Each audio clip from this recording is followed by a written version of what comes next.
2부 말씀의 제목입니다. 시작. 생물학적 존재와 신앙적 존재 급히 이 시기를 알라. 영상을 보시는 여러분들이요, 자녀들이요, 형제들이요, 부모님들이요, 오늘 말씀을 우리가 생명골수에 잘 박힌 양식이 되기를 축원합니다. 생물학적 존재와 신앙적 존재입니다. 생물학적 존재와 신학적 존재일 수도 있겠습니다. 오늘 본문은 히브리서 11장 1절부터 6절입니다. 믿음은 바라는 것들의 실상이요 보지 못하는 것들의 증거니 선진들이 이로써 증거를 얻었느니라. 믿음으로 모든 세계가 하나님의 말씀으로 지어진 줄을 우리가 아나니 보이는 것은 나타난 것으로 말미암아 된 것이 아니니라.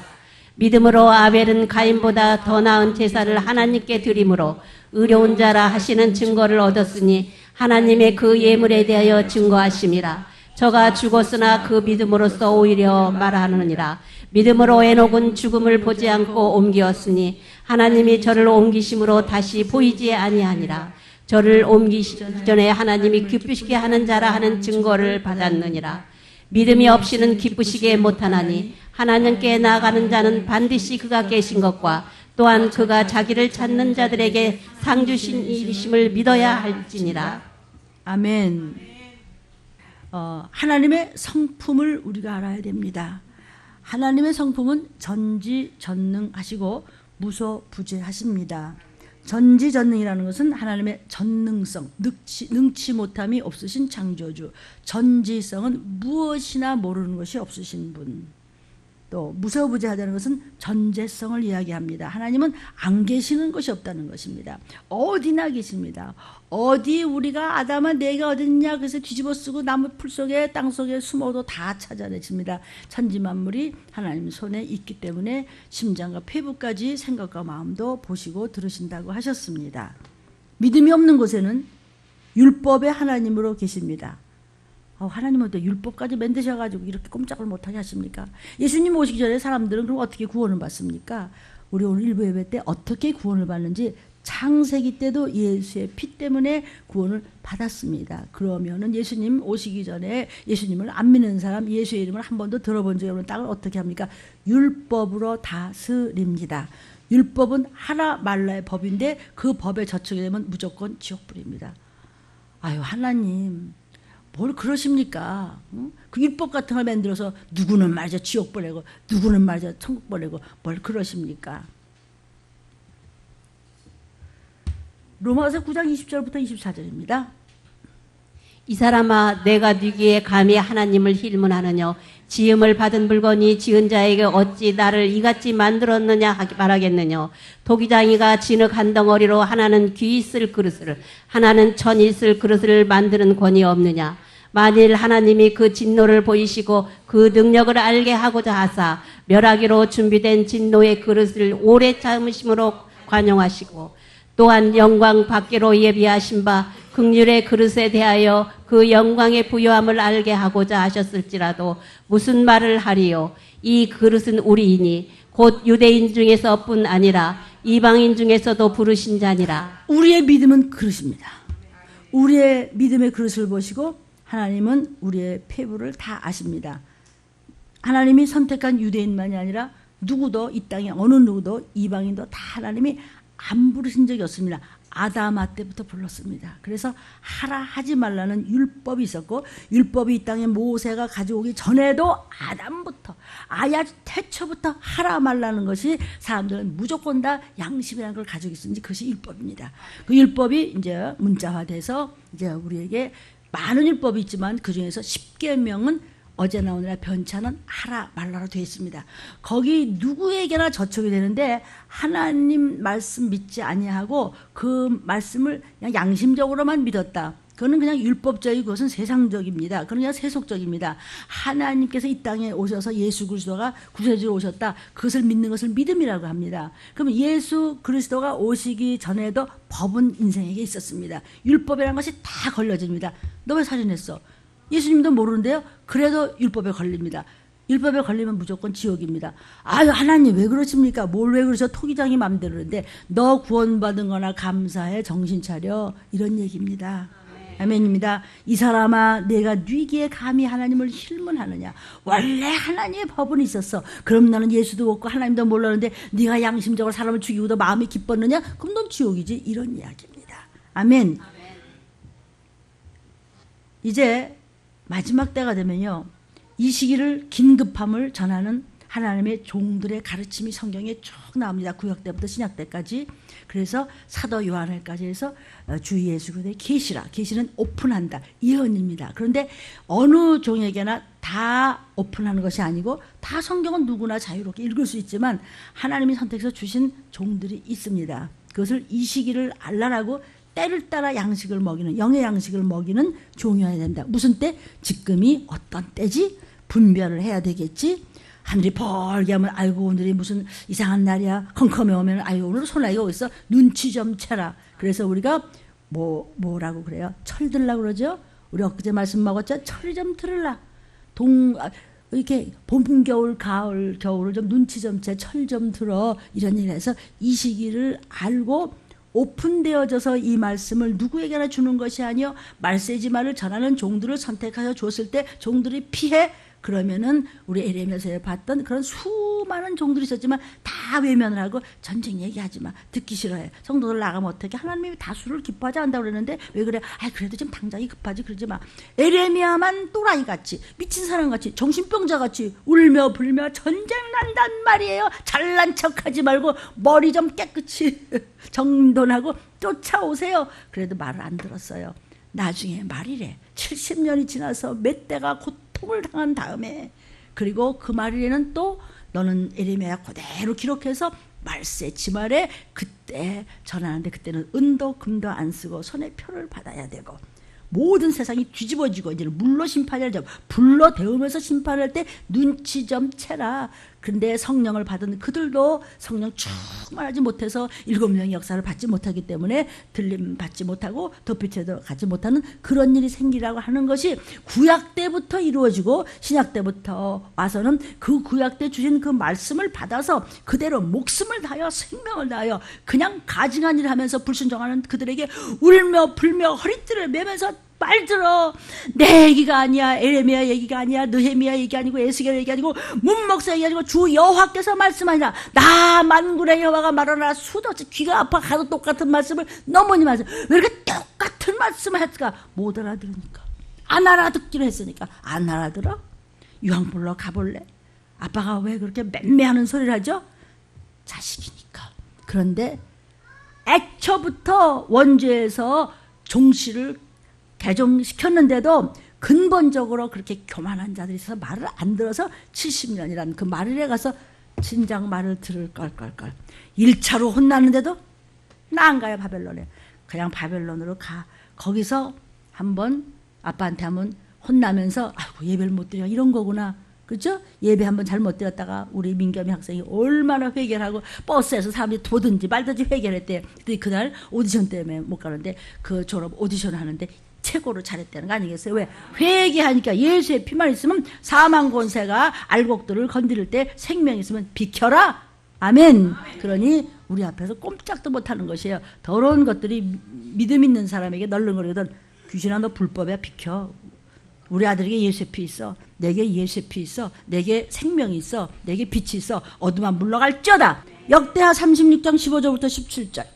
그 열조의 하나님 여호와께서 그 백성과 그 거하시는 곳을 아끼사 부지런히 그 사자들을 그 백성에게 보내어 이르셨으나 그 백성이 하나님의 사자를 비웃고 말씀을 멸시하며 그 선지자들을 욕하여 여호와의 진노로 그 백성에게 미쳐서 만회할 수 없게 하였으므로 하나님이 갈대아 왕의 손에 저희를 다 붙이심에 전쟁입니다. 저가 와서 그 성전에서 칼로 청년을 죽이며 전쟁. 청년 남녀와 노인과 백발노응을 긍휼히 여기지 아니하였으며 깐족거릴래 끝까지 전쟁의 칼로 이렇게 불쌍히 여길 때 이때라 긍휼 받을 때가 이때라.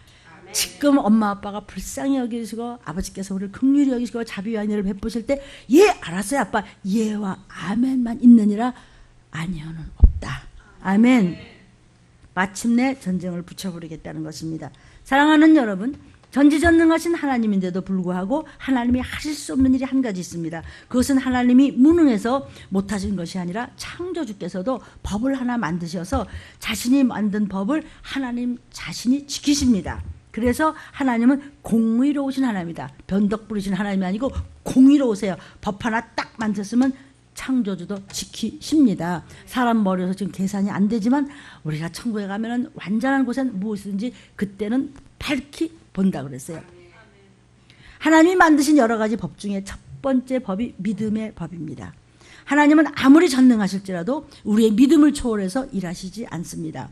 우리 믿음의 분량 안에서 역사하시지 우리가 의지를 가지고 하나님 말씀을 거부한다면 하나님은 일을 결코 해주시지 않습니다. 하나님은 우리의 믿음을 초월하지 않고 우리의 의지를 초월하지 않습니다.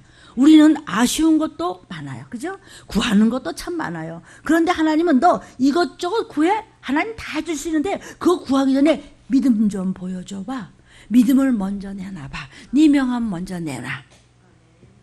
네 믿음을 먼저 보여라. 그러면 내가 다 이루리라는 것이 하나님의 뜻입니다. 주님은 병든 자를 고치실 때도 네 믿음대로 될지어다 하시면서 그 믿음을 보시고 죽은 자 살려주고 믿음을 보시고 묻은 병자 고쳐주고 믿음을 보시고 앉은 병을 일으키셨습니다. 만약 주님이 사람의 믿음을 초월하신다면 뭐하러 믿음을 말씀하시겠어요? 그냥 다 이러면 되지. 주님 저 고통스럽습니다. 그러면 그래 편안해. 그럼 될 거 아니야.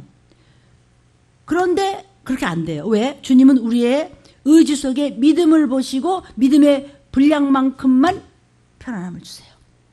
평화 평강이로다 하늘 위에서 내려오네. 믿음 보시고 가는 거예요. 평강과 평화가. 아멘. 그냥 또 평화해. 이런 법은 없습니다.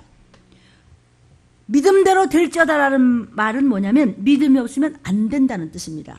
마가복음 6장에 보면요 이런 얘기가 나옵니다. 예수님께서 제자들과 함께 고향인 나사렛에 갔습니다. 주님은 베들레헴에서 나셨지만은 나사렛에서 오랫동안 사셨기 때문에 나사렛 예수라고 합니다. 지도를 좀 보겠습니다.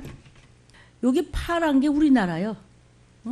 일부러 이렇게 해서 여기 중국 있지요? 또 여기 인도 있지요? 보이시죠? 그리고 여기 이란, 이라크, 뭐 터키죠? 요거 있죠, 요거. 요거예요, 요거. 요거 이스라엘이에요? 여기. 대강 짐작하시죠? 이스라엘이 중국 옆에 있었는 줄 알았는데 여기 있구만. 요 지도 볼까요? 자, 여기 예수님은 여기 베들레헴에서 나셨어요. 그런데 요 위에 바로 예루살렘 있고 여기 베레아 있고 올라가면 가나다라는 게 요단강 있고 사마리아 있고 여기 나사렛 있죠? 저 위로 가려면 갈릴리도 있고 지중해도 있고 나사렛 여기서 오랫동안 일하셨어요. 예수님은 전능하신 하나님이시며 하나님의 독생자세요. 근데 고향 사람들이 뭐라 그랬어요? 갔더니 목수아들 아니야? 지엄이는 결혼도 하기 전에 낳았대. 뭐라 사생아래 그 동생들 말이야. 야고보, 요셉, 유다, 시몬, 그 동생들이야. 그리고 같이 놀고 말이야. 맨날 가난하고 찌질이 막맹이 같이 살고 말이야. 맨날 대패지나 그러더니 급작히 말에 나타나더니 없어졌다 나타나더니 내가 메시아다 이러네. 누가 믿어? 누가 믿어요? 제일 가까이 있는 사람들 안 믿는 거 혹시 아세요? 요셉은 일찍 죽었어요. 마리아 어머니 혼자 이제 키우는데 아무도 안 믿어줘. 그래서 예수님은 믿지 않는 곳에서는 아무 권능도 행하지 않으셨어요. 안 믿어? 교만하게 함부로 대하는 그들을 보면서 귀신도 쫓아주시지 않았어요. 안수도 해주지 않으셨어요. 그냥 그 마을에서 지나가셨어요. 모른 척하고 지나가셨어요. 그리고 하시는 말씀이 선지자가 가까운 고향에서는 대접을 받지 못한단다 말씀하시면서 다시 안 가시고 돌아서 버리셨어요. 사랑하는 여러분, 이 말씀을 눈치채시겠습니까?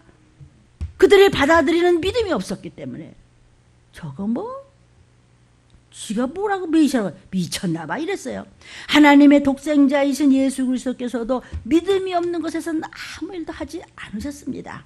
그만치 믿음이 없으면 주님은 능력을 제한하셨던 것입니다. 그래서 하나님께서는 우리에게 진실한 믿음을 구하시는 것입니다. 성경에는요, 믿음의 능력이 얼마나 큰가에 대해서 수많은 말씀이 있습니다. 요한복음 3장 16절입니다. 하나님이 세상을 이처럼 사랑하사 독생자를 주셨으니 이는 저를 믿는 자마다 멸망치 않고 영생을 얻게 하려 하심이니라. 독생자를 죽이기까지 사랑하사, 이처럼 사랑하사. 아들 하나 있는데 죽여? 너 죽일래? 그 하나님이 독생자를 죽이기까지 우리 건지시려고 사랑하사 믿는 자마다 영생이야, 천국이야. 그러니까 영생이라는 것은요, 믿음의 결과라는 뜻입니다. 요한복음 3장 18절에 말씀하십니다. 저를 믿는 자는 심판을 받지 아니하는 것이요 믿지 아니하는 자는 하나님의 독생자의 이름을 믿지 아니하므로 벌써 심판을 받은 것이니라. 믿음 없으면 심판 받았어. 심판, 지옥. 그러나 믿고 살고 인내하며 말씀에 겸손히 올인하는 자처럼 생명, 구원, 천국, 들림, 도피처 다 있다. 왜? 골라 잡으십시오. 또 마가복음 9장 18절부터 29절까지 좀 길어요. 귀신이 어디서든지 저를 잡으며 거꾸로져 거품을 흘리며 이를 갈며 그리고 파리하여 가는지라. 내가 선생의 제자들에게 내어 쫓아달라 하였으나 저희가 능히 하지 못하더이다. 대답하여 가라사대 믿음이 없는 세대여 내가 얼마나 너희와 함께 있으며 얼마나 너희를 참으리요. 그를 내게로 데려오라 하시매 이에 데리고 오니 귀신이 예수를 보고 곧 그 아이로 심히 경련을 일으키게 하는지라. 저가 땅에 엎드러져 굴며 거품을 흘리더라. 예수께서 그 아이에게 물으시되 언제부터 이렇게 되었느냐 하시니 가로되 어릴 때부터니이다. 귀신이 저를 죽이려고 불과 물에 자주 던졌나이다. 그러나 무엇을 하실 수 있거든 우리를 불쌍히 여기사 도와주옵소서. 예수께서 이르시되 할 수 있거든이 무슨 말이냐. 믿는 자에게는 능치 못할 일이 없느니라 하시니 곧 그 아이의 아비가 소리를 질러 가로되 내가 믿나이다. 나의 믿음 없는 것을 도와주소서 하더라. 예수께서 물 위에 달려 보이시는 것을 보시고 그 더러운 귀신을 꾸짖어 가라사대 벙어리 대고 귀먹은 귀신아 내가 네게 명령하오니 그 아이에게서 나오고 다시 들어가지 말라 하시매 귀신이 소리를 지르며 아이로 심히 경련을 일으키게 하고 크게 읽으시죠, 다 같이. 그 아이가 죽은 것 같이 되어 많은 사람을 말하기에 죽었다 하나 예수께서 그 손을 잡아 일으키시니 이에 일어서니라. 집에 들어가심에 제자들이 종용이 묻자오되 우리는 어찌하여 능히 그 귀신을 쫓아내지 못하였나이까. 이르시되 기도 외에는 다른 곳으로는 이런 유가 나갈 수 없느니라 하시니라. 이 생명의 말씀을 여러분이 부르짖어 입을 크려 먹을 때 여러분 속에서는 귀신이 나가는 거예요. 기도할 때 더러운 귀신은 절대로 여러분을 해코지하지 못합니다. 요한복음 14장 12절입니다.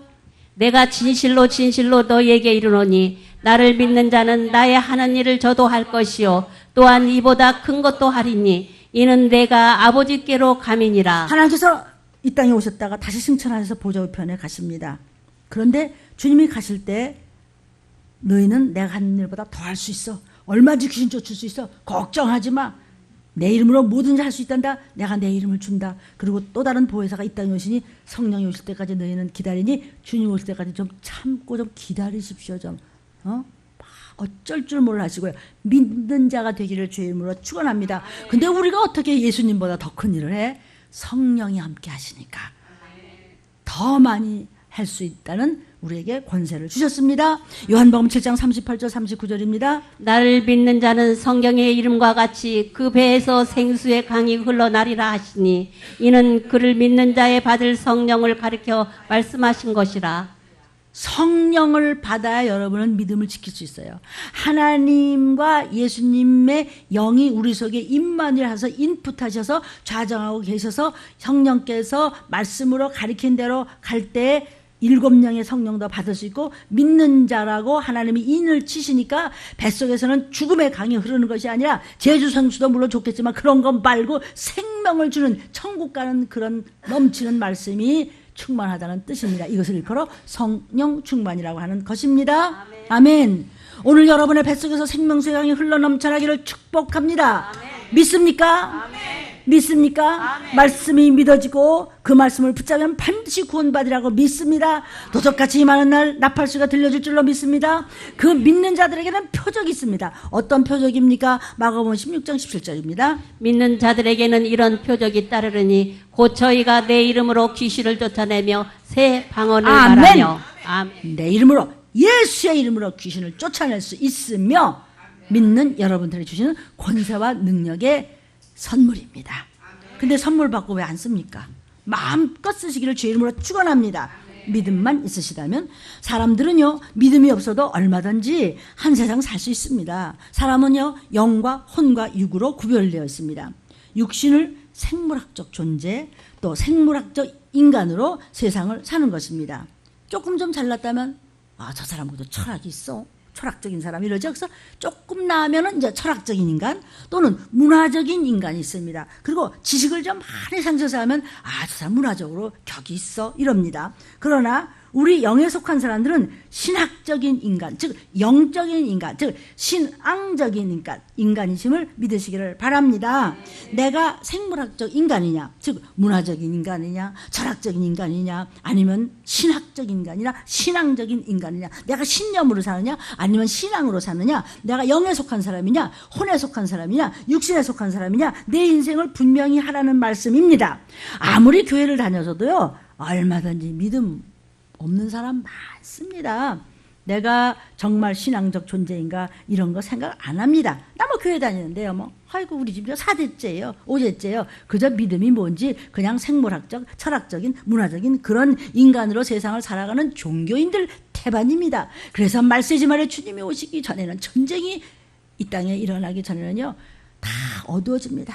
정치적으로 어두워지고 모든 것이 어두워지고, 사상적으로도 어두워지고, 모든 것이 어두워지고, 종교적으로 더더욱 어두워지고, 그렇죠? 먹고 사는 문제도 너무너무 어두워지고, 다 어두워지고, 사람의 모든 십자가의 사랑은 식어지고, 전부 이기적이고, 전부 홀로 가는 자에게 마지막 때 화가 있도다. 이게 무슨 뜻이에요? 혼자 산다고 아내 없이 남편 없이 형제 없이 이 얘기가 아니고요, 저밖에 몰라요. 그래서 에레미야 시대 때 왜 70년 동안 끔찍한 그 선택된 민족이 그렇게 에레미야한테 얘기해도 안 듣고 무슨 전쟁은 무슨 칼은 그러다서 70년 동안 죽을 고생을 했잖아요. 건방 떨어봤대서 소용이 없이 당했잖아요. 왜? 믿음이 없어요. 종교적으로는 근사한 것 같은데 신앙이 없었어요. 그들이 그냥 졸았어요. 주의를 아주 가볍게 생각했어요. 그래서 그러면은 좋아, 그렇게 싫다면 너 껍데기만 번질해, 나는 너 중심을 보는데 아예 그럼 주일 성수를 안 한 데서 70년을 살아봐. 그랬다가 그렇게 고생을 한 거예요. 자손 대대가. 자손 잘못된다 그러면 정신 하나도 없잖아요, 저와 여러분이요. 그런데 스스로 부모들이 어떻게 했길래 자손들이 그렇게 고생을 시켜야 되겠느냐요. 그거는 그때 70년 만에 돌아올 수도 있는데 말세지 말에는 다시는 돌아올 수 없이 표받고 끝나는 것입니다. 아시겠습니까? 믿음 없는 사람의 한 세상은요, 그저 100년 못 살고 끝내 영원히 끓는 불에 들어가는 거예요. 100년 산다, 100년. 그러나 믿음이 있는 사람의 한 세상이라는 것은요, 혼습감 준비 잘 했다가 영생 영원한 천국까지 가는 인생입니다. 이렇게 차이가 있습니다. 그래서 믿음으로 사는 사람과 믿음 없이 사는 사람과의 차이가 얼마나 큽니까? 하나님께서는요, 오직 우리의 믿음이라는 채널을 통해서만 우리 인간과 대화를 나누시고 우리 인간을 도우십니다. 성령이 나를 인도하시고 또 하나님께서 천사를 파송하셔서 유경에서 우리를 보호하시고, 우리를 보호하신 일이 한두 가지입니까? 그렇죠? 그 모든 도움의 손길이 믿음이라는 길을 통해서 나에게 오는 것입니다. 이거는 명예의 문제, 돈 버는 문제도 아니고 자랑의 문제도 아니고 무슨 인기의 문제도 아니고 천국이냐 지옥이냐 문제예요. 아멘. 내 심령에 믿음이라는 문이 있어요. 그 문을 열어야 주님의 감동에 거룩한 영적인 감각, 영감이 완전한 7영의 역사로 우리 속에 들어오시는 거예요. 7영의 역사에 대해서는 들림 유튜브에서 가끔 말씀을 드리는데, 이제 그 7영의 역사에 대해서만 지금 제가 기도하면서 준비하고 있습니다. 저는 할 수 없기 때문에 기도하면서 준비합니다. 믿음을 가지고 이 7영의 역사는, 이것은 아주 극단적으로 비교하는 것이고 마지막 때 제일 중요한 것이기 때문에, 그래야 완전한 7영의 역사를 이루어져야 우리는 도피처에 갈 수 있기 때문입니다. 표 받고 지옥 안 갑니다. 표는 무슨 표입니까? 마귀의 표입니다. 같은 같은 성령이신데 다른 성령을 말씀드리는 것이 아니고 같은 성령이신데 완전한 일곱 영으로 우리 속에서 역사하실 때 우리는 들림받을 수 있고 예비처럼 할 수도 있다는 것입니다. 계시록 5장 6절입니다. 내가 또 보니 보좌와 내 생물 사이와 장로들 사이에 어린 양이 섰는데 일찍 죽임을 당한 것 같더라. 일곱 뿔과 일곱 눈이 있으니 이 눈은 온 땅에 보내심을 입은 하나님의 일곱 영이더라. 아멘. 알겠어요? 일곱이라는 것은 완전 숫자죠. 일곱 영을 받으십시오. 완전히 받을 만한 그런 말씀을 올인 좀 해보십시오. 올인이 안 돼요? 자꾸 다른 생각이 나고요. 갖지 않고 판단이 되고요. 그렇게 해요? 그럼 넌 가짜야. 넌 마귀 자식이야. 이 얘기예요. 지금 제 얘기 아니고 성경 몇 장 몇 절을 다 대드렸어요. 나 여호와의 말이니라 그랬지 에레미야 이야기 아니라고 그랬습니다. 왜 아버지가 우리 건져주시려고 하는 말씀이에요? 계시록 1장 4절입니다. 요한은 아시아에 있는 일곱 교회에 편지하노니 이제도 계시고 전에도 계시고 장차 오실리와 그 보좌 앞에 일곱 영과 재림하실 예수님 앞에 일곱 영이 쫙 있어요. 그 일곱 영을 우리는 받아야 돼요. 어떻게 받아야 돼요? 말씀에 올인하셔야 돼요. 그대로 읽고 듣고 기록하고 그래야 복 있는 자가 되고 그 말씀을 붙여차간 자가 복 있는 자니 주께서 가까우시니라 예수께서 말씀하신 거예요. 아멘. 스가랴 4장 10절입니다. 작은 일의 날이라고 멸시하는 자가 누구냐? 이 일곱은 온 세상에 두루 행하는 여호와의 눈이라. 다림줄이 스룹바벨의 손에 있음을 보고 기뻐하리라. 누가 들림받을 만할까? 스룹바벨이요. 성전을 건축하면서 주님께서 옆에 다림줄을 주셨어요. 주님께서도 함께 다림줄을 잡고 계세요. 들림받을 0.0001mm 모자라? 비켜. 80년 전부터 학교 가는데 저 79점 99999도 안 될까? 안 돼. 안 된다고요, 여러분. 완전한 눈이 너를 쳐다보겠어. 네가 완전한가 안 한가. 우리가 어떻게 완전해요? 내가 예수님이에요. 하나님이에요. 완전하려고 빨간 줄 너머를 보고 뛰어! 그 임춘애가 그런 얘기 합니다. 그래서 메달 딴 거예요. 계시록 4장 5절에 보좌로부터 번개와 음성과 내성이 나고 보좌 앞에 일곱 등불이 켠 것이 있으니 이는 하나님의 일곱 영이라. 사도 요한이 하나님께서 올라와서 가서 봤더니 보좌 앞에 일곱 완전한 불이니까 뭐 그림자도 없어. 하나님의 완전한 영이 있는 걸 봤어요. 이것을 예수로 돼 계시니까 요한아 기록하라. 마지막 때는 말세를 전하는 종들이 부르짖어라. 입에서 불을 토하며 부르짖었어요. 울며 부르짖었어요. 허리띠를 동여매고 가증하게 불순종하는 자, 믿지 않은 자들한테 소리치고 나팔을 불고 계속해서 목이 터지도록 부르짖어라. 안 부르짖어? 너도 못 올라가고 나 돌물 속에 숨으면서 나 좀 도와달라고. 그런데 경황 중에 계시록 5장 1절입니다.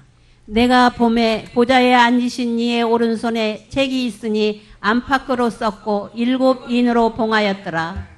완전한 도장이기 때문에 아무도 못 건드려요. 마지막에 이 시기를 전하는 때를 따라서 말세 지말에 먹어야 될 말씀으로 건짐을 받는 사람들을 위해서 하나님이 막신 귀한 보기도 아까운 여러분을 위해서 쓰임받는 종들에게 봉하였던 것을 마지막 때 오픈해서 전하게 하시더라. 역대하 16장 9절입니다.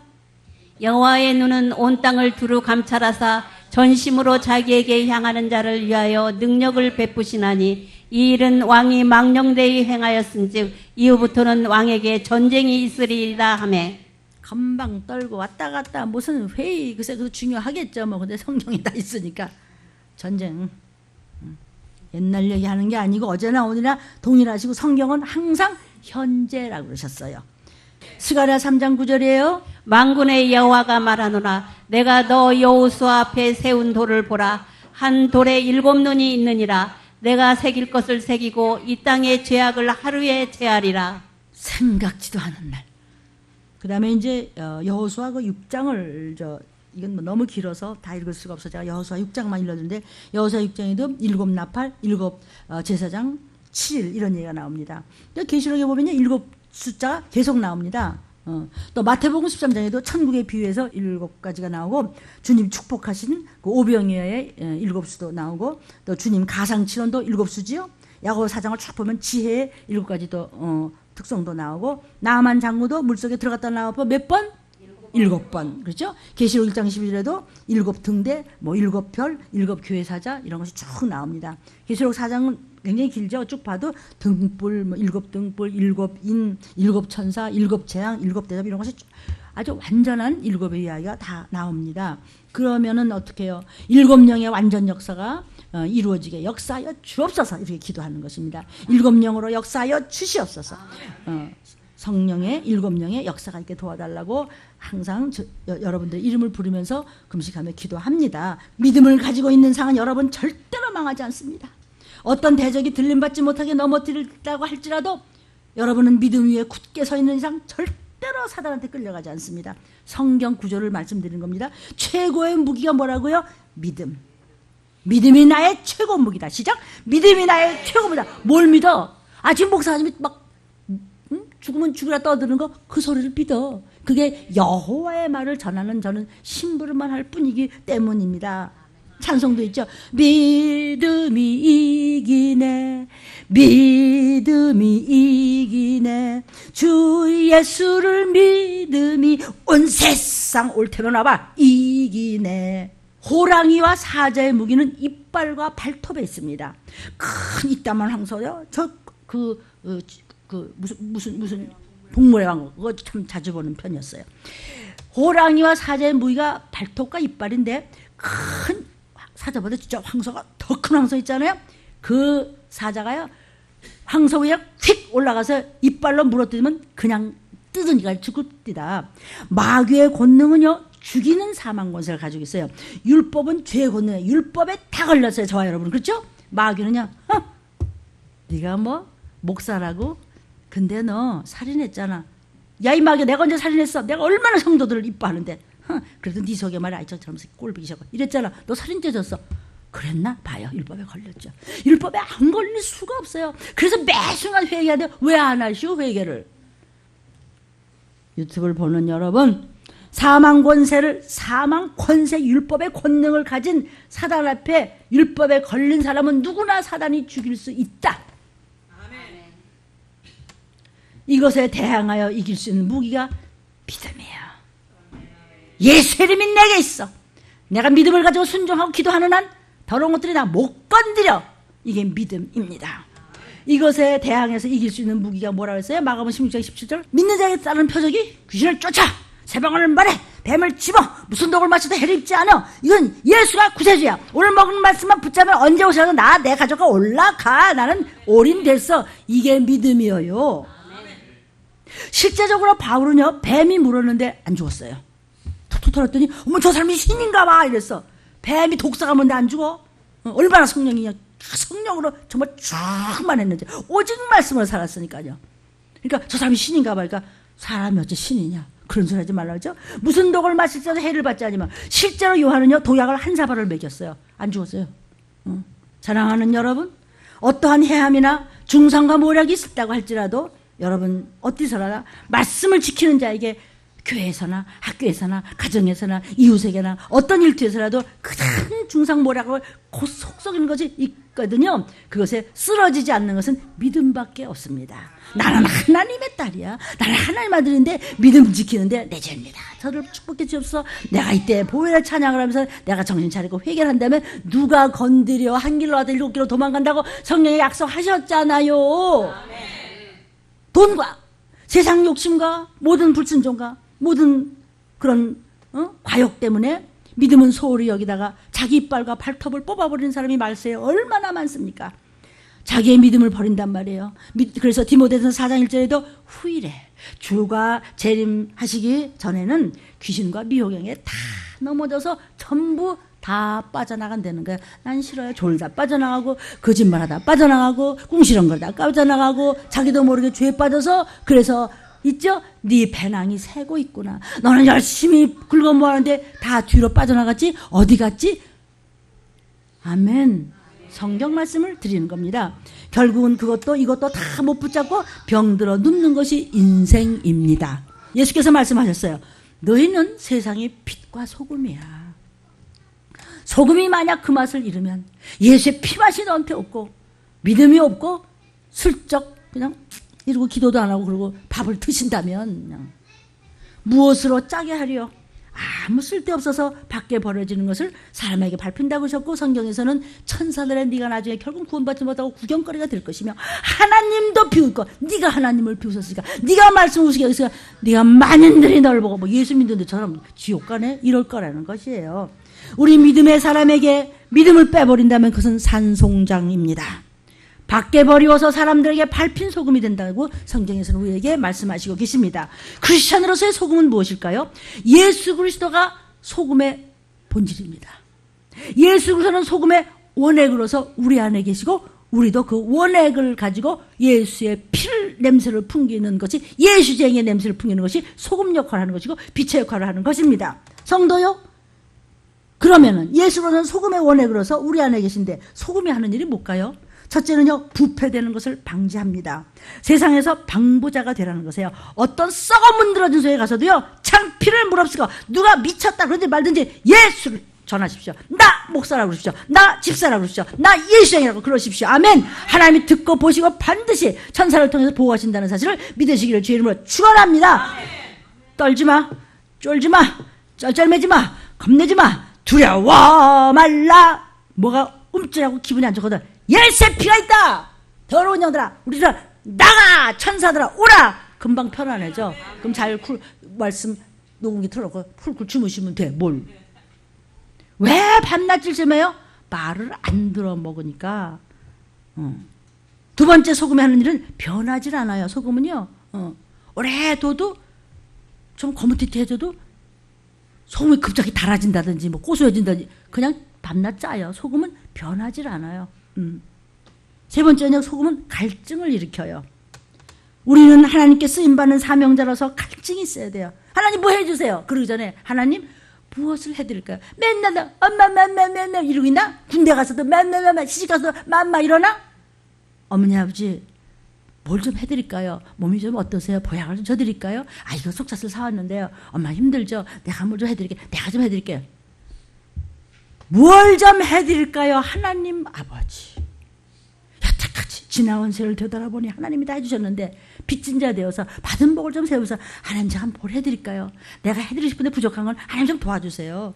해드리고 싶은데 내가 무엇이 부족해요? 하나님 앞에 다 찾아서 그냥 하나님 기뻐야 되는 전도를 많이 하고 싶은데 그냥 시간이 모자라거든요. 그럼 하나님이 시간 만들어줘요. 다른 사람 열흘 갈 동안 여러분 이틀이면 돼요. 뭘? 네 번째, 소금은요 생명을 유지하게 합니다. 생명을 주는 사람이 되라는 것입니다. 믿지 않은 사람한테 선생님 목숨으로 사는 게 아니에요. 목숨이까지가 목에 숨 톡 끊어지면 그만인데요. 사람이 영이라서요 생명이 영원히 부활한 몸을 가지고 영생을 가느냐 지옥으로 가냐 둘 중에 하나랍니다. 나도 몰랐는데요. 들림에 가니까 얼마나 겁주고 말씀하는지 나도 겁먹었어요. 겁 좀 먹으시오. 다섯 번째, 소금이 하는 일은 뭐예요? 맛을 살려줘요. 응? 김태현 집사님, 너 음식을 잔뜩 해놓고 소금 하나도 안 넣어봐라. 거기 오겠어 손님이? 맛없는 곳에 가서 맛을 살려주는 것이 전도하는 것이에요. 설렁탕, 곰탕에 소금 안 들어가면 그 음식이야 그게? 뭐 이게 주인장 이게 뭐 하는 거야 이게? 그 소금을 안 넣네요. 맛 좀 내십시오. 예수의 피의 맛을 풍기시기를 주의 이름으로 축원합니다. 하나님 반드시 30배에서 100배로 갚으실 줄 믿으시기를 바랍니다. 주의 말씀이 소금입니다. 말씀인 소금으로 채워지기를 주의 이름으로 축복합니다. 주의 인격이 소금입니다. 그 소금으로 영육과를 인격이 돼서 완전 중생을 얻어서 도피처로 임하시기를 주의 이름으로 축원합니다. 내 안에 예수님을 드러내는 삶은 영적인 소금을 드러내는 것입니다. 예수 그리스도를 언제나 드러내시고 사시기를 바랍니다. 언제나 예수의 이름을 부끄러워하지 말라. 누가복음 9장 26절입니다. 누구든지 나와 내 말을 부끄러워하면 인자도 자기와 아버지와 거룩한 천사들의 영광으로 올 때에 그 사람을 부끄러워하리라. 나는 천국 맛을 내는 소금이어야 돼요. 내가 이 땅에서 천국을 맛보고 그 맛을 뿌려주는 것이 전도입니다. 그런데 나 창피하게 무슨 밤나무 예수 내가 뭔 전도. 그래 바로 그날 예수께서 말씀하시는 것을 누가가 기록했습니다. 누가는 의사기 때문에 깐깐해요. 아주 꼼꼼해요. 그래서 이게 보면은요 굉장히 꼼꼼하게 썼어요. 그래 네가 살아생전에 예수의 이름을 웃겼지? 말씀을 부끄러워해 인자도 예수께서도 모두가 부활했을 때 나는 너를 몰라. 천사들의 구경거리가 되라. 지옥불로 가. 그 사람을 나도 너를 부끄러워하리라. 영광으로 올 때가 뭐죠? 나팔불 때 여러분의 이름과 저의 이름과 우리 가족들의 이름입니다. 아멘. 우리 교회 역사에서 초대교회는요 300년 동안요 세상이 감당치 못하는 목숨을 건 믿음으로 카타콤바 지하 300년 숨어 하면서도 그래도 믿음을 지켰어요. 그때는 걸렸다 하면 그냥 사형이니까 그때 걸렸다 하면 십자가의 형벌로서 크루시픽션 그런 걸 당해야 돼요. 근데 그때도 잡혔다 하면 그냥 삼적사적을 멸할 때 그들은요 기독교를 상징하는 물고기 표시를 썼어요. 익투스. 이거는 기독교를 상징하는 물고기 표시입니다. 이거는 어떤 준 말이냐면요. 예수, 헬라어입니다. 예수, 그다음에 뭐 그리스도는 하나님의 아들 구세주다. 이런 뜻이에요. 요 익투스의 첫 글자 이니셜이 바로 물고기라는 헬라어 단어와 일치합니다. 이것이 바로 고난과 박해를 이겨낸 십자가의 신앙 고백을 가지고 죽으면 죽으리라 크리스천들이 이런 표시를 했습니다. 참 세상이 감당치 못하는 믿음. 저와 여러분이요. 86년도에 우리나라를 다녀간 노벨상을 받은 테레사 수녀가 있습니다. 이 사람은요. 칼타코 지방의 빈민촌을 개발을 했습니다. 1946년도에 이 테레사 수녀가 기차를 타고 인도 여행을 하는데 하나님의 음성을 들었습니다. 칼카타로 가라. 그래서 가는데 가진 게 없어요. 가진 전 재산이라고는 수녀복 낡은 거 하나밖에 없었어요. 아무것도 없어요. 그런데 믿음을 가지고 갔어요. 하나님 말씀하셨으니까 무엇인가가 내가 사명이 있나 보다. 그러고 갔어요. 가서 아무것도 없던 데 가서 시작한 결과 전 세계 100여 곳의 고아원을 지었고 100개가 없는 양로원을 세웠습니다. 그 칼카타는 빈민촌에 사람들이 있기 때문에 사람 사는 곳이 아니에요. 거기는요. 그냥 쓰레기 더미예요. 쓰레기 주워 먹고 가난한 게 뭐 더럽고 다리 밑 판자촌에 수십 명씩 살고 길거리에서 그냥 자고 그 짓다가 파글파글파글해요. 이 테레사 수녀는 하루에 최소한 하루에 4시간을 기도를 하는데 새벽 예배를 함께 모여서 끝나고 나면 그때부터 해서 아침까지 꼭 4시간을 하는데 아무리 급해도 사람을 안 만나줬습니다. 왜? 기도 외에는. 기도 때문에 그 고난을 넘고 그 고난을 넘고 벌러지가 득실득실한 데 가서 그들을 붙잡고 예수님의 사랑을 전하고 수많은 사람을 도와서 노벨 평화상을 받은 참 축복의 사람. 이 사람은 자기가 가진 재산은 믿음밖에 없다고 그랬어요. 그 사람은요 지식인도 아니고 문화인도 아니고 아무것도 가진 것도 없어요. 그냥 철저한 믿음 하나 갖고 기도했던 신앙인이었어요. 아멘. 그래서 히브리서 11장 1절은 믿음은 바라는 것의 실상이요 보지 못하는 것의 증거라고 그랬어요. 믿음만 가지면 모든 것이 가능해지는 것입니다. 아멘. 믿음만 가지면 소망만 가지면 기도만 하면은 하나님께서 다 알려주시고 보호하십니다.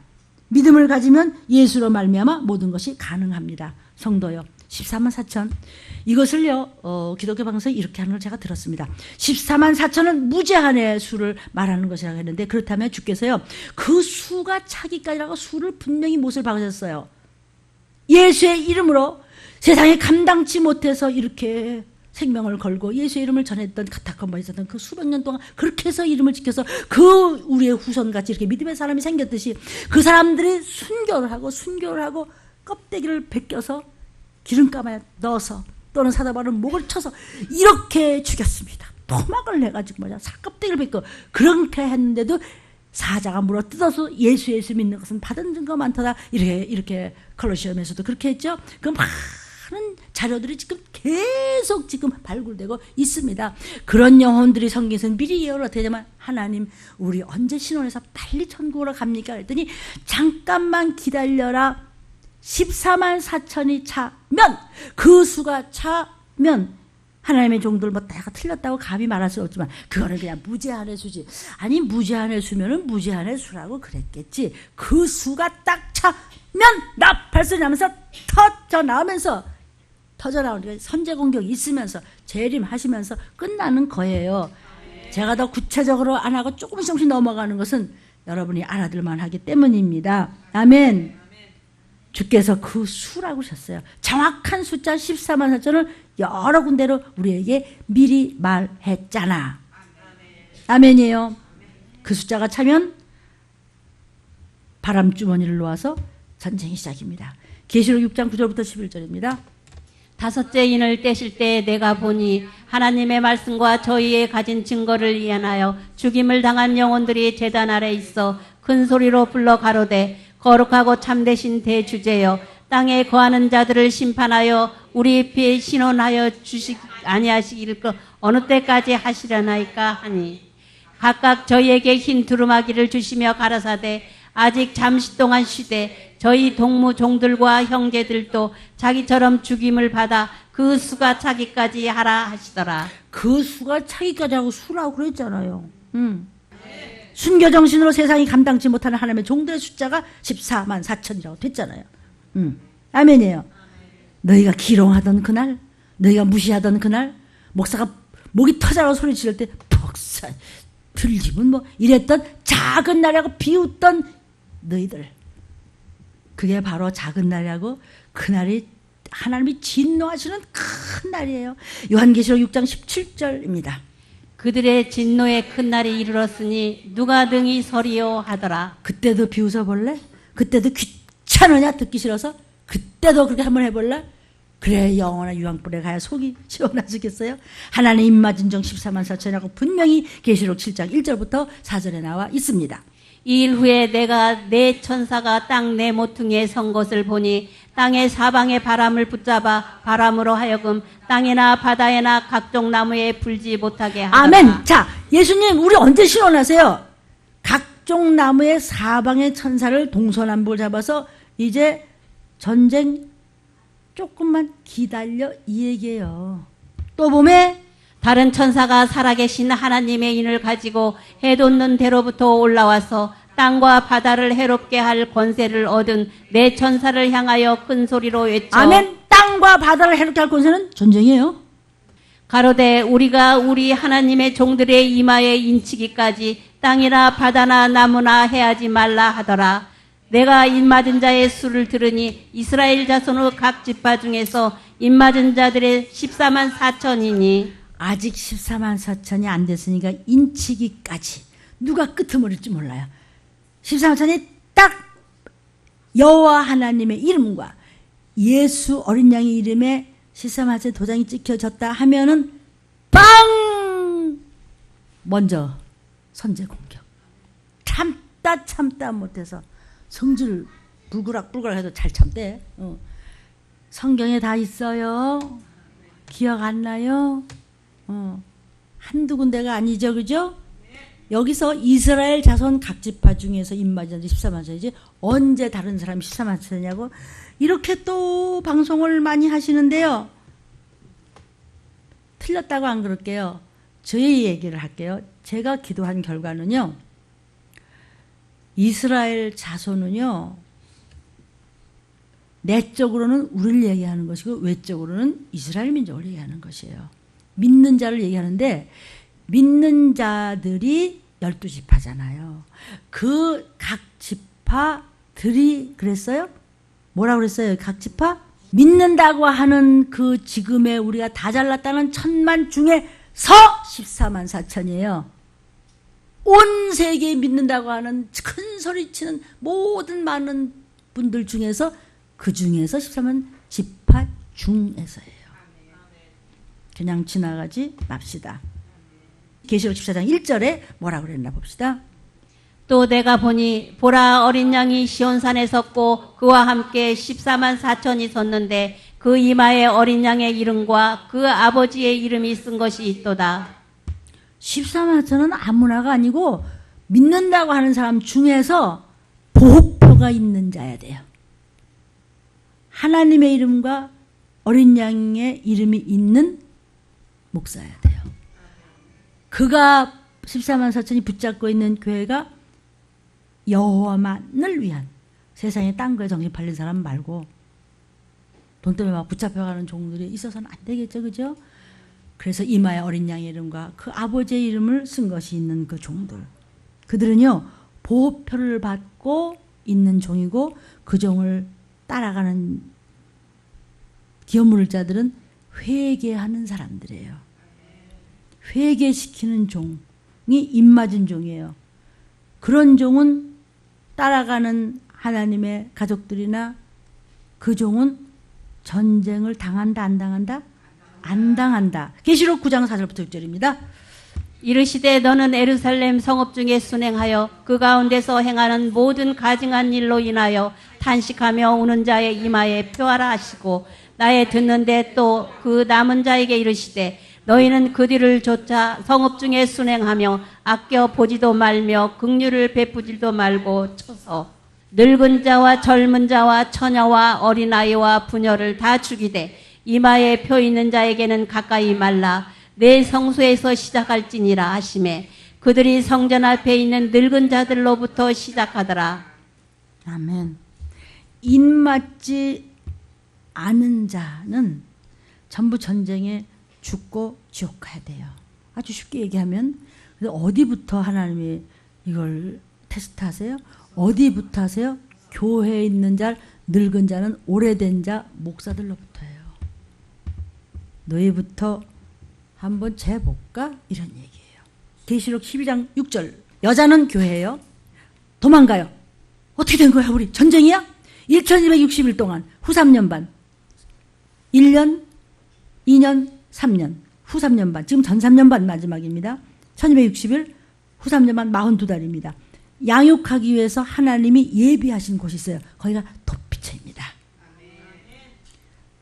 그 다음에는 계시록 7장 9절부터 14절을 보면요, 능히 셀 수 없는 무리가 천국 갔다 그랬어요. 이 도피처에 갈 만한 사람들의 가족들은 하나님께서 반드시 건져줘서 천국으로 인도할 줄로 믿습니다. 아멘.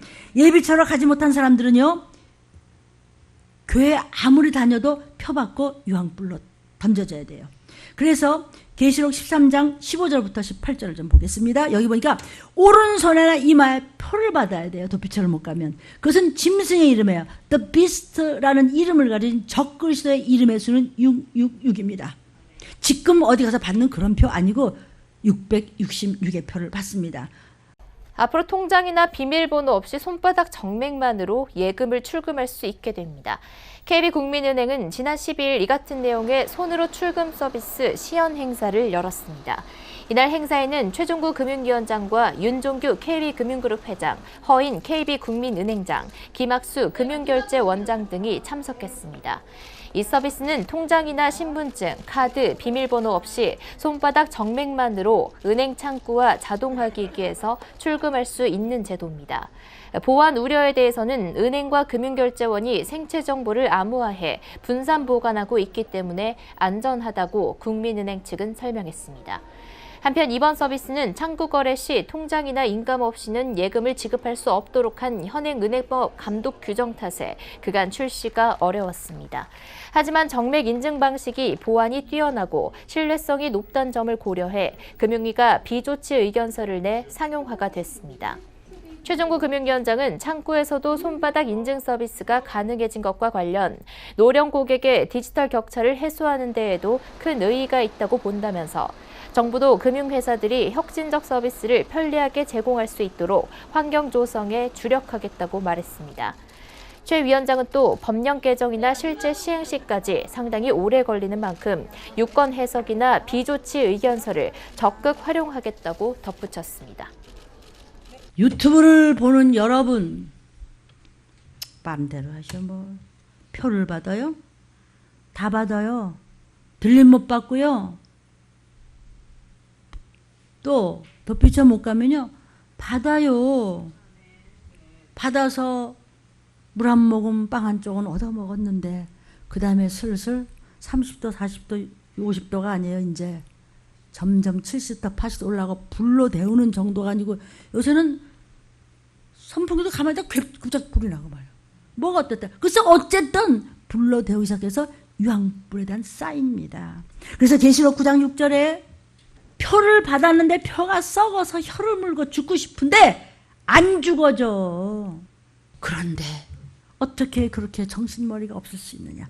누가 너를 깨더냐 그랬죠, 성경에요. 보이지 않는 사단의 농락에 추행당하지 마시기를 주의 이름으로 축복합니다. 어떠한 시험에도 어리석게 꼬이지 말고 믿음으로 쫓아버리시기를 축복합니다. 사람들은요, 미혹과 유혹이 오면 막지를 못하고 당합니다. 믿음의 방해가 된다 싶으면 단칼에 성령의 검으로 끊어버리시기를 주의 이름으로 축원합니다. 오늘 본문 11에서 11장 보면서 믿음은 바라는 것이 실상이야. 믿어. 좀 참고. 구약의 주제도 믿음이고 신약의 주제도 믿음입니다. 하나님이 천지만물 이 우주를 창조하심도 믿음으로 알 수 있는 것입니다. 그 믿음이 없기 때문에 하나님의 창조하심을 무시하고 자꾸 진화론을 부르짖는 것입니다. 이 진화론은 찰스 다윈이 이야기를 했습니다. 이 사람이 그 묘가 특별히 또 어떻게 웨스트민스터 사원 내에 있는지요. 어쨌든 세상 사람이 사단한테 꼼짝 못하는 것 같아. 이 웨스트민스터 사원에 잠들어 있는데요. 이제 뭐 진화론은 뭐 최고로 유명하죠. 일제 그 강점기 시절에 시행된 우리나라 최초의 과학의 날이 있습니다. 그게 1934년도 4월 19일에 과학데이를 만들었는데 이게 다윈이 세상을 떠난 날을 초점을 해서 제정했습니다. 다윗의 진화론이 5가지로 요약이 되는데 이거 뭐 여러분들이 사실 몰라도 되는 건데 혹시 그저 들어두면 필요하겠다라는 부분이 영상을 보시는 분들 중에서 종들이 있을 것으로 감각이 옵니다. 그래서 말씀을 전합니다. 다윈의 진화론의 첫째는 뭐냐면요. 이 종, 그러니까 씨죠, 씨. 이 씨의 가변성으로 생물계를 포함한 모든 것이 시간이 지나감에 따라서 변화한다. 이게 첫째 진화론입니다. 두 번째는요. 지구상의 모든 생물의 종, 그러니까 씨들, 이 종자들이 단 하나의 공동 조상인 게 뭐가 있는데 거기서부터 유래됐다. 아주 뭐 그럴듯한 말을 좀 하기는 했어요. 셋째는 뭐냐면요. 진화에 의해서 새로운 씨들이, 새로운 종자들이 나타나면서 생물의 다양성이 만들어진다. 이거 셋째 진화론입니다. 진화론의 넷째는요. 단계주의 개념으로서 진화는 단절하지 않는다. 진화는 불연속성이 아니다. 연속한다. 그래서 점진적으로 자꾸 뭔가 이루어져 나가는 것이 진화론이다. 이게 네 번째 진화론의 이론입니다. 다섯 번째는요. 다윈 진화론의 핵심 개념인 자연선택. 모든 것이 자연이다. 자연으로서 냉혹한 이런 생존 경쟁 속에도 자연에 적응하면 살아남고 그렇지 못하면 죽는다. 다 도태되고 만다. 이런 자연입니다. 자연은 스스로 자자 그럴 연자입니다. 다 그렇게 자연적으로 다 생깁니다. 아닙니다. 우리는 믿는 사람은 자연이라는 말을 안 쓰고 피조물이라는 것을 씁니다. 창조주 밑에 우리가 피조물이 있을 뿐입니다. 아멘입니다. 진화론은요. 생물학 이론이면서도 동시에 철학적으로도 굉장히 많이 이걸 써먹고 있습니다. 그래서 다른 학문에도 아주 큰 영향을 주고 있다고 가지고 막 높입니다. 그냥 이것을 말이요. 사회과학 분야에 적용한 사회적 진화론이 나온 것이고 인간의 기원 문제에 대해서 또 신학에서도 또 진화론을 막 쓰는 종들도 엄청 많습니다. 종교적인 측면에서도 이것이 논란하면서도 진화론 얘기를 자꾸 하다고요. 진화론 그림 좀 봐요. 진화론에서 누가 만화를 하나 그려놨어. 이렇게 된다는 거예요. 다윈 이전에도요. 진화론을 주장하는 학자가 있었습니다. 라마르크라고 해서 용불용설이라는 것이 있습니다. 그래가지고 자연 선택 이외에도 돌연변이 가지고 교잡도 될 수 있고 이렇게 격리도 될 수 있고 이렇게 해서 여러 요인에 의해서 진화가 이루어지기도 한다. 그러니까 창조론을 모르면 무슨 소리는 못해 이렇게. 난 이런 거 신경 쓸 시간에 성경 좀 보고 정신전 차려서 총각 가서 얼마나 좋아. 못하면 이렇게 시간을 버리고 이럴까 그죠? 자, 진화론이 뭐냐면요. 이 우주는 창조가 아니라 저절로 됐다. 스스로 그렇게 됐다는 것입니다. 저절로 생성이 됐는데 대폭발이 됐다. 빅뱅 티오리라고 해서 질량이 굉장히 강력한 것이 폭발을 팍 해가지고 빛의 속도로 쫙 나가는데 그래갖고 그것이 현재 우주를 만들었다고 하는 설이 이게 진화론이에요. 이것을 역산으로 해서 전부 쫙 모아들이면은 원래 상토의 그 모습으로 어떠했었다 하는 것을 계산할 수 있다고 해서 따져본 것이 뭐 250억 년인가 하는 이론이 전부 다 각각이에요. 이 특별히 지구 안에서 수십억 년을 이런 것이 막 계속 흘러오면서 소용돌이가 치고 또 지진이 일어나고 막 이러면서 변화가 일어나는 가운데서 수조분의 1의 확률로서 DNA가 딱 한 것이 먼지보다도 더 좋은 것이 생겨났다 이거죠. 그런 것에서부터 시작된 것이 창조하고는 상관이 없대. 그건 누가 만들었노? 그 먼지만도 못한 게. 아이고 보봐야. 그쵸? 그 사람은 바보라 그래도 괜찮아. 왜? 창조론을 무시했으니까. 그렇게 만들어진 이 DNA가 발전해서 아메바가 됐다. 그 생명체가 됐단 말이에요. 그래서 이제 기어다니는 또 파충류가 됐고, 그 파충류가 발전해서 직립 존재가 됐고, 또 원숭이가 됐다. 그 다음에 이제 건성 이제 고릴라 같은 유인원이 되었고, 이것이 이제 원신이 되었고, 이것이 오늘날의 사람이었다. 이런 학설이 진화론입니다요. 이걸 가지고 가르쳐야 해서요. 많은 먼지부터 됐고 하나님을 창조론을 부인하는 겁니다. 그런데 이 진화론 가지고 이것을 말씀에다 끼어드는 그런 것도 제가 들은 적이 있습니다. 여러분, 이 진화론은요, 전 세계 초중고등학교에서 지금도 가르치고 있다. 전 세계적입니다. 그러면 지금 현재 인간은 이제 어디로 발전할 것이냐? 진화론을 얘기한다면, 그렇죠? 또 발전해야 될 거 아니에요. 발이 뭐 6개가 나온다든지 뭐 어떻게 돼야 될 거 아니에요. 왜냐하면 자꾸 진화돼야 될 거 아니냐. 미래는 어떻게 될지 알 수가 없다. 이게 진화론이에요. 창조론을 없애버리고 진화론을 가르쳤는데 이 진화론에 폐단이 생겼는데 그 폐단이 첫째 뭐냐면 인권의 무시입니다. 여기서 이제 진화된 사람이 있고 진화되지 못한 사람이 있다. 말하자면 아프리카죠. 입이 두툼하고 말이야. 뿔을 먹고 다니는 시커먼 사람들. 이런 사람들은 원신이다. 미개이다. 이거 아직 진화가 안 된 완전히 진화가 안 된 사람이다. 이런 표현하고 자기들은 우월하다. 그것이 백인 우월 사상입니다. 제가 뭐 이거 얘기하려고 하는 건 아닙니다.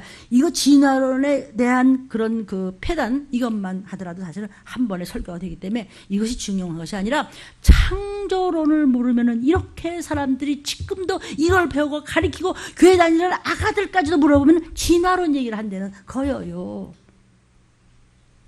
어떻게 생각하세요? 부모님들이요.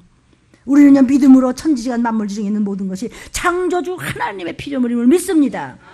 성경의 모든 줄거리는요, 믿음으로 살다간 사람들의 이야기입니다. 믿음으로 살지 않은 사람들이 어떻게 멸망했고 믿음으로 살다간 사람들이 어떻게 승리해서 온 가족이 천국 갔는가를 이야기해 주는 것이 된 일과 될 일의 예언서가 성경입니다. 이스라엘 백성들이 출애굽해서 광야 40년 동안에 그렇게 이적과 기적을 보고도 못 믿어. 데살로니가 후서 3장 2절에 이렇게 말씀하셨어요. 믿음은 모든 사람의 것이 아닙니다. 믿음은요, 똑같이 말씀드려도요, 모든 사람의 것이 아니에요. 어떤 사람은 벌벌 떨며 들면 맞아.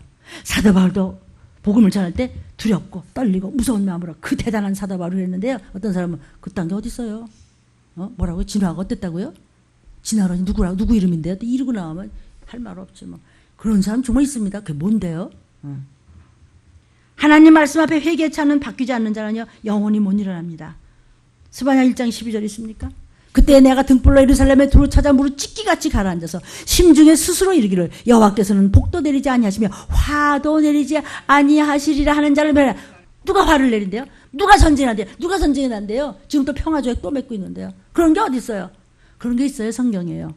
조상 대대로 교회 다녔다면서도 믿음 없는 사람 많습니다. 하나님께로부터 축복을 받고도 감사의 믿음이 없고 다 치게 한 것 같이 뭘 해 네가 내가 뭘 했어 목사가. 말씀을 받아들이지 않는 사람 너무나 있습니다. 그만했으면 하나님의 살아계심을 믿고 얼마나 너를 사랑하시고 내가 얼마나 빚진 자인지 나 하나 천국 보내기 위해서 어떻게 하셨는지 좀 알아라고 해도 그것이 깨달아지지 않습니다. 정말 믿는 자 되시기를 주의 이름으로 축원합니다. 설교를 받아먹고 예배마다 성공하면 장성한 자가 돼서 신부감으로 기름 준비가 되어 있는 감남류가 되고 천국 잔치에 들어가는 포도주가 되시기를 바랍니다. 계시록 6장 6절입니다. 계시록 6장 6절에 감남류와 포도주는 해치지 마.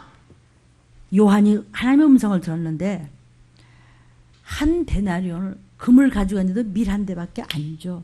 돈도 금도 안 써. 네 것이 되려. 또 간데 보리석대밖에 안 줘. 이제 기근이야 먹을 거 없어. 그냥 농작물은 끊임없이 망해져 가고 있고 썩고 있어.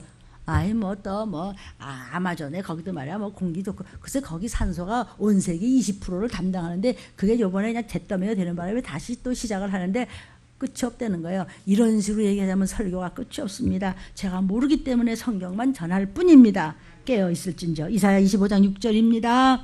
포도주로 연애해야 돼. 하나님은 포도나무요. 우리는 가지며 포도송이 하날 아무개 하며 그 포도주로 나팔 불 때 잔치 벌렸네. 여러분 맑은 포도주, 찢기 없는 포도주, 물이 들어가 있지 않은 아주 밝은 말씀으로만 된 포도송인 여러분 하나하나로 잔치 들림잔치 도피처 잔치 벌린다고 이사야가 예수님이 하신 말씀을 이사야 이 땅에 주님 오시기 700년 전에도 이미 예언이 됐어요. 지금 말세지 말의 이야기예요. 아멘. 무슨 연애를 해요? 어떤 잔치에 가야 돼요? 계시록 19장 9절이에요. 어린 양의 혼인잔치에 여러분 청함 받을 줄로 믿습니다. 계시록 11장 12절에 이리로 올라오라! 잘 양육이 된 여러분을 그럴 때 구름 속으로 끌어올린다고 그랬어요. 그렇다고 스카이나 파울몬 들어가는 것이 아니라 헤븐으로 끌어올려갈 때 원수들이 나는요? 나도 목사인데 나도 교회 다니는데 나는 어떻게 되는 게 몰라. 난 널 모른다고. 네가 나를 부끄러워하고 나를 무시했지. 모른다고. 슬피 울며 영원히 이를 갈아요. 나뿐만 아니라 내 자식은 어디 갔어? 말씀이 틀립니까? 스가랴 4장 2절 4절 10절 보겠습니다. 순금 등대가 있어요. 스가랴 선지자야 뭘 보지? 순금 등대가 있네요. 근데 그게 두 감람나무가 있어요. 그것은 말씀을 증거하시는 예수님도 되고 어려운 가운데도 성전을 재건한 수르바벨도 되는데 그건 저와 여러분도 돼요. 증인입니다. 아멘.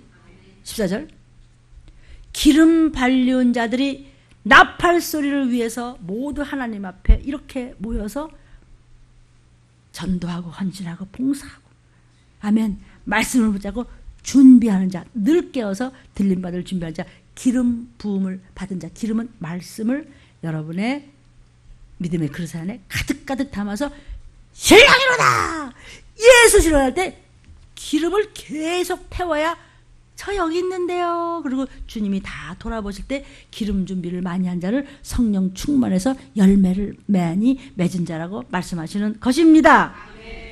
히브리서 13장 17절 아무 유익이 뭐가 있어? 누가 망해요? 말 안 듣는 놈이 망하지.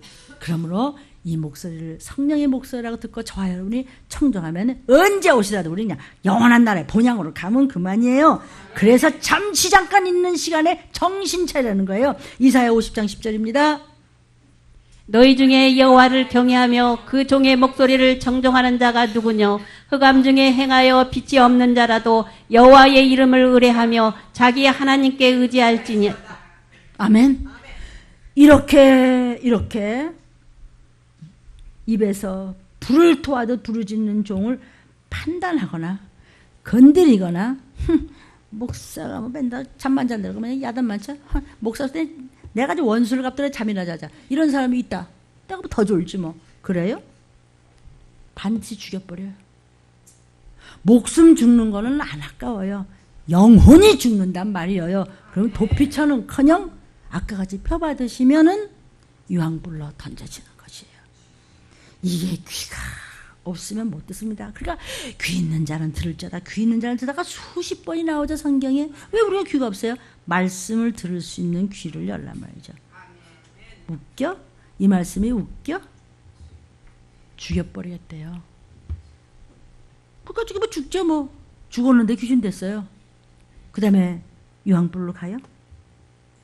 영원히 계시록 11장 5절로 마무리하고 만일 누구든지 저희를 해하고자 한즉 저희 입에서 불이 나서 그 원수를 소멸할지니 누구든지 해하려 하면 반드시 이와 같이 죽임을 당하리라. 이게 그 얘기예요.